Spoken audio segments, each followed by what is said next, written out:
Hi friends, this is my video on metalloids. So let's start well and read the intro. Welcome to a journey of discovering an important yet often element elements metalloids. In this presentation, we will explore their unique contribution to various industries. So let's start. What are metalloids? Definition of metalloids. Metalloids are the elements with with properties of both metals and non-metals, making them unique and useful in many applications. So, metalloids have the properties of both metals and non-metals. So, this is the definition of metalloids. Discovery. Since since ancient times, several metalloids have been known, but they were only officially recognized as a group in mid 19th century. Within the classification of metalloids, within the periodic table, metalloids can be found along the staircase line between metals and non-metals. So there would be a staircase line in the periodic table between metals and metalloids. Metals and non-metals. Sorry, my bad. Properties of metalloids. Semiconductors. Semiconductors means um, metalloids have conduct electricity or things moderately, not fully like metals and not extremely low like non-metals. They are in between.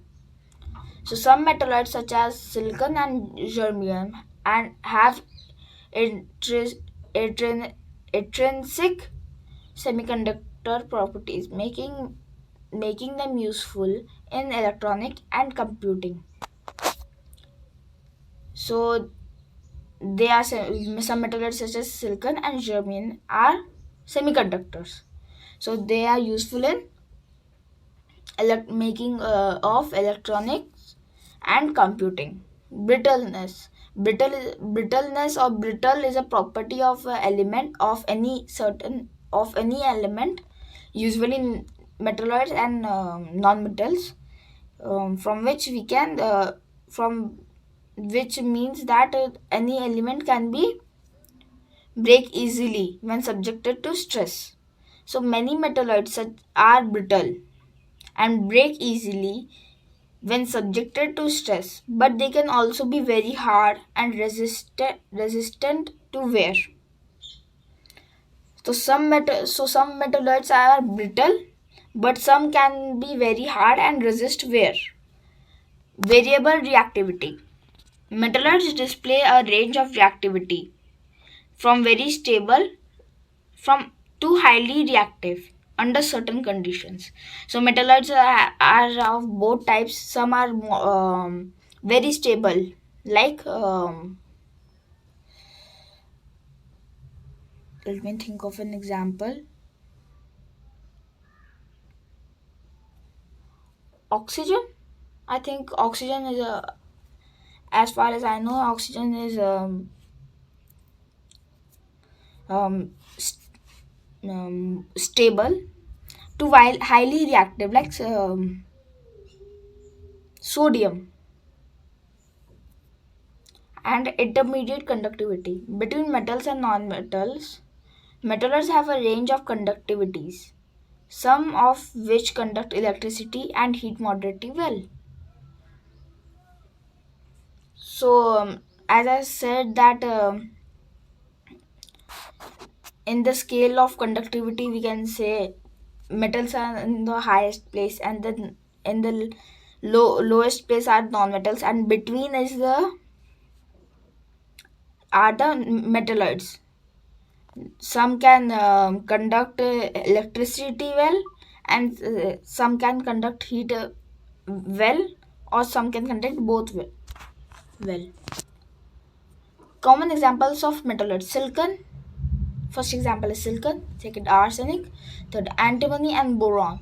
So let us read silicon. The most common metalloid, silicon, is used used extensively in semiconductor industry to make computer chips and other electronic devices. So if there are viewers or who are gamers or who have PlayStation or are computer nerds, so they would know that computer chips are made from silicon. Arsenic. Arsenic and its compounds have a long history of the use in medicine and agriculture, but it is also notorious poison. So arsenic is used in medicine and agriculture and have a long history, but are poisonous too. Antimony, antimony and its compounds are used in fire retardants, bullets, and in manufacturing of semiconductors. Boron. Boron is an essential nutrient for plants, but it is also used in fiberglass manufacturing and high strength materials. So, boron is a essential nutrient for plants, and it is used in manufacturing of fiberglass and high strength materials.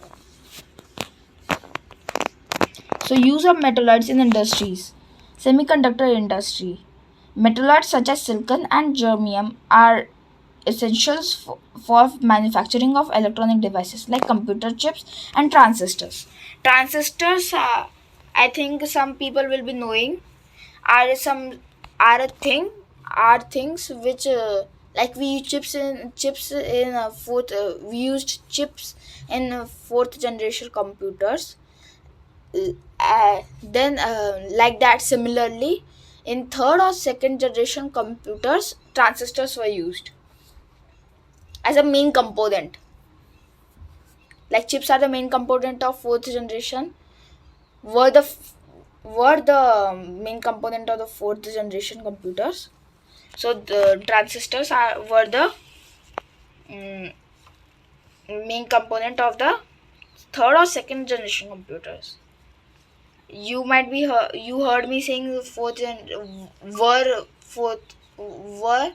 means using. I was telling fourth generation as in past because we have crossed fourth generation and we are in the fifth generation.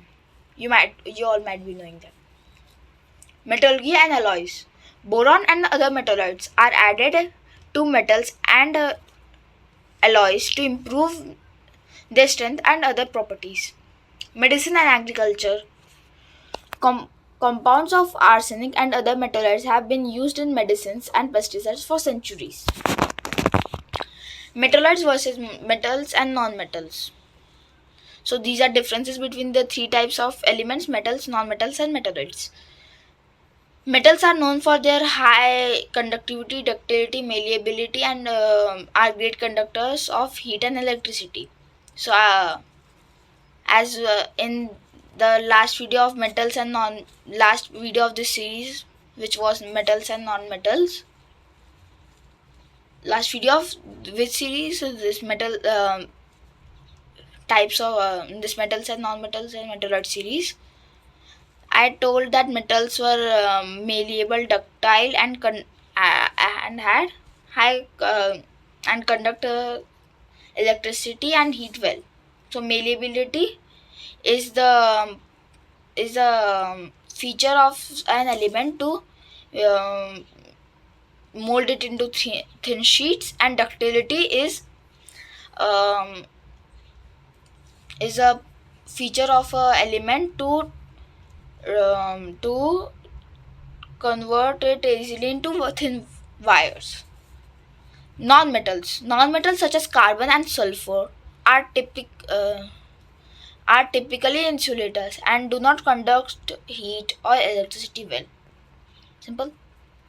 Metalloids such as silicon and germanium have intermediate properties and can either act as a conductor or an insulator depending on their environment.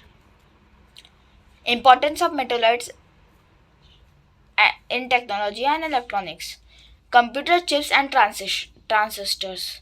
Metalloids such as germanium and silicon and arsenic too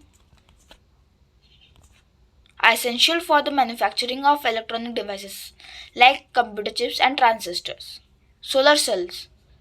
Silicon is the most important material in the photovoltaic cells, which converts the sunlight into electricity. So you all would be knowing what are solar panels. So if you have seen solar panel closely, you would have seen certain um, cells or certain compartments in it, which is bordered with thin white, which is bordered with thin light white color something.